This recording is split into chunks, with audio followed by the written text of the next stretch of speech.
कराची से जेल खान की रिपोर्ट के मुताबिक कौमी अदारा कोर्ट कासिम अथॉरिटी की जानिब से वर्ल्ड मैरी टाइम डे 2025 की तकरीब अनवान हमारा समंदर हमारी जिम्मेदारी हमारे मौके मुनक़िद की गई,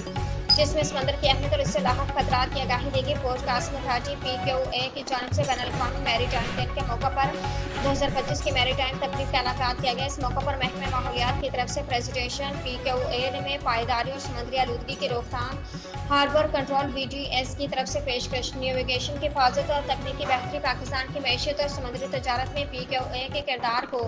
उजागर करने वाले मुख्तसर वीडियो स्लाइड शो की स्क्रीनिंग के जरिए आगाही दी गई।